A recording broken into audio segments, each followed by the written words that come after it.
Hello मेरे प्यारे दोस्तों, स्वागत है आपका अपने यूट्यूब चैनल स्टॉकिंग पंडित जी में। अभी हम अपने बैंक एनालिसिस की दूसरी सीरीज लेके आए हैं, जिसमें हम साउथ इंडियन बैंक का एनालिसिस एग्जाम्पल के द्वारा करेंगे और इसमें सारे पैरामीटर्स चेक करेंगे जो कि हमने आपको अपने पुराने दो वीडियोज में बताया है कि कौन कौन से ये बैंक को एनालिसिस करने का तरीका और when we invest in any specific stock है। तो यदि आप इन वीडियो को नहीं देखो तो एक बार देख लें तो आपको ज़्यादा समझ में आएगा। तो चलिए चलते हैं, अभी अपना साउथ इंडियन बैंक के बारे में थोड़ा समझते हैं। तो इसका हम सबसे पहले फंडामेंटल एनालिसिस करेंगे, फिर इसके बाद इसका चार्ट पैटर्न पर जाएंगे। तो इससे फंडामेंटल एनालिसिस करने से पहले थोड़ा बहुत बैंक के बारे में। तो बैंक साउथर्न रीजन की है और जो एक बैंक स्मॉल कैप कंपनी है जो अभी धीरे धीरे ग्रोइंग स्टेज पर है। तो बैंक का जो सबसे ज़्यादा पार्ट है 33% केरला में है। फिर साउथर्न रीजन जैसे अदर स्टेट तमिलनाडु, कर्नाटका, आंध्र प्रदेश, यहाँ पर 33% और 33% जो है अदर ऑल ओवर इंडिया में है, जहाँ पर टोटल 95 ब्रांचेस अक्रॉस इंडिया हैं और बाकी ये खोलने की तैयारी में है। तो अभी बैंक के विजन की ओर चलते हैं कि बैंक का क्या विजन है फ्यूचर में। तो जो बैंक का विजन है, enhance portfolio reliance, improvement branch productivity, cost optimism, grow non-branch distribution and leverage partnership, enhance control compliance architecture। और साथ में बैंक है बहुत सारी ब्रांचें ऑल ओवर इंडिया में खोलना चाहती हैं। तो इसका सबसे पहले देखते हैं कि जो बैंक का रिटेल पोर्शन है वहाँ पर क्या क्या प्रोवाइड कराते हैं। रिटेल पोर्शन में home loan, auto loan, gold loan, agriculture loan, ये सब दिखाते हैं। और इनका जो सबसे पहले दूसरा देखते हैं कि इनका जो लोन डाइवर्सिफाइड पोर्टफोलियो है वो कहाँ है।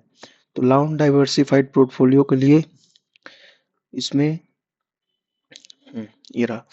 Loan against deposit 7%, credit card 7%, vehicle loans 9%, personal loan 11%, retail gold loan 14%, मोटरेज यानी गिरवी रखने वाला लोन 17%, हाउसिंग लोन 33%। तो आप देख सकते हैं पर्सनल लोन में 24% की बढ़ोतरी हुई है, जो गिरवी रखने वाला लोन है उसमें 75% की, होम लोन में 42% की, ऑटो लोन में 18%, क्रेडिट कार्ड में से 37% और गोल्ड लोन में 11% की बढ़ोतरी हुई है।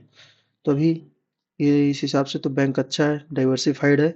अभी इसके चलते हैं फंडामेंटल्स की ओर, थोड़ा फंडामेंटल एनालिसिस कर लेते हैं। तो सबसे पहले बैंक का पी रेशियो के आधार पर बैंक का पी रेशियो 5.18 है और इसका सेक्टर पी 17.80 है। इस हिसाब से बैंक सस्ती है, अंडर वैल्यूएशन है। पीवी रेशियो 0.7 और सेक्टर पीवी 2.47, इस हिसाब से भी बैंक अंडर वैल्यूड है। अभी इसका थोड़ा और ज़्यादा मार्केट कैपिटलाइजेशन 6,281 करोड़ इस मार्केट कैप की है, जिसका कासा रेशियो यानी कि current account saving account ratio 32.08% है। पी रेशियो 5.18, पीवी बता ही दिए हैं। कॉस्ट ऑफ इनकी इनकम 61.47 परसेंटेज है। C A R car percentage 19.91, R O E 13.81, R O C 14.36। तो इसमें कासा रेशियो जो 32.08 है इसको हम पहले ही बताए थे। सिर्फ कासा रेशियो के आधार पर किसी भी बैंक को आप एनालिसिस नहीं कर सकते हैं। तो कासा रेशियो के साथ जो बैंक है उसका कार रेशियो और एडवांस ग्रोथ ये देखा जाता है। तो जो कार रेशियो है 19.91, तो as per RBI government rule 9% का कार परसेंटेज होना चाहिए किसी भी बैंक में, लेकिन ये 19.91 है जो बहुत अच्छा है। इनका एडवांस ग्रोथ 11.83 है, तो ये कभी भी एडवांस ग्रोथ ज़्यादा दिखा सकते हैं। दूसरा बात, इनमें आरओई देख सकते हैं, रिटर्न ऑन इक्विटी, जो कि कंटिन्यूसली इम्प्रूवमेंट हुआ है। आरओए रिटर्न ऑन एसेट्स यानी कि जो लोन देते हैं उसमें कितना फायदा होता है वो कंटिन्यू इम्प्रूवमेंट हुआ है। Net NPA non performing assets जो कि कम होना चाहिए, तो ये देख सकते हैं कंटिन्यू कम हुआ है। एनआईएम नेट इंटरेस्ट मार्जिन जो कि अच्छा बढ़ा है, तो ये एक बहुत ही अच्छा सिग्नी साइन है किसी भी बैंक का। और यहाँ पर इनके पीयर्स का देख सकते हैं कि जो साउथ इंडियन बैंक्स है इसका पीवी रेशियो सारे बैंकों की तुलना में सबसे कम है, पी रेशियो भी सबसे कम है और ईपीएस भी अच्छा है। आरओए, नेट एनपीए और कार्ड परसेंटेज भी देख सकते हैं। तो ये बैंक कहीं से खराब नहीं है, अच्छा बैंक है और ग्रोथ में है। तो इसको यदि लॉन्ग टर्म इन्वेस्टमेंट के लिए रखा जाए तो ये सबसे अच्छा रहेगा। अभी इसका चलते हैं थोड़ा रिजल्ट की ओर देख लेते हैं। तो जो बैंक का क्वार्टरली रिजल्ट था, इसमें देख सकते हैं 12% की बढ़ोतरी हुई है।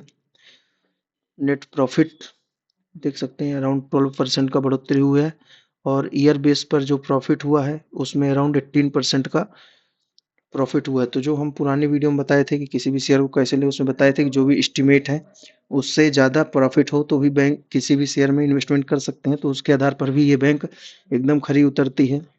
तो इस हिसाब से देखा जाए तो ये बैंक तो काफ़ी अच्छी नज़र आ रही है। अभी थोड़ा इसके होल्डिंग में चलते हैं, होल्डिंग में देखते हैं कौन कितना होल्डिंग कर रहा है। तो इसमें देख सकते हैं प्रमोटर होल्डिंग 0। फिर इसके अलावा म्यूचुअल फंड मार्च जून सितंबर बढ़ा रहे हैं कंटिन्यूसली। डोमेस्टिक इंस्टीट्यूट्स जो इंश्योरेंस फर्म है वो सेम जून में कम हुए थे, सितंबर में वापस बढ़ गए हैं।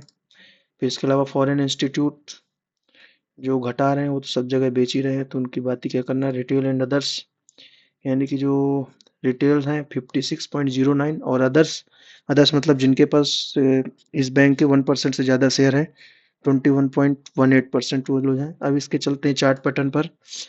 तो चार्ट पैटर्न पर देख सकते हैं इसका ईयरली चार्ट में, जो कि अभी अपने सपोर्ट जोन के लगभग है। रिजल्ट आने के समय काफ़ी दिन से बॉक्स के अंदर ट्रेडिंग कर रहा है, जिसका रेजिस्टेंस है 24 25, सपोर्ट जोन 22। फिर यदि यहाँ से और ब्रेकडाउन होता है तो 17, और ब्रेकडाउन होता है तो 12। बाकी ये स्टॉक अच्छा है लॉन्ग टर्म के हिसाब से। यदि ये अच्छा ग्रोथ किया, जैसे कंटिन्यूसली इम्प्रूवमेंट अभी किया है यहाँ पर पिछले 3 वर्षों से, ये अपने ROE net NPA NIM car cost of liabilities इन सब में जैसे ग्रोथ किया है, आने वाले समय में ग्रोथ करता है, तो यह स्टॉक में इन्वेस्टमेंट करना अच्छा रहेगा। अभी लास्ट में हमारा डिस्क्लेमर कि किसी भी शेयर को हम बाय या सेल करने का रिकमेंडेशन नहीं देते हैं। ये जो भी बैंक हमने लिया था ये सिर्फ एग्जाम्पल पर्पस के लिया था। आप अपने इन्वेस्टिंग खुद के द्वारा एनालिसिस करके अपने फाइनेंशियल एडवाइजर से पूछ करके ही करें। धन्यवाद।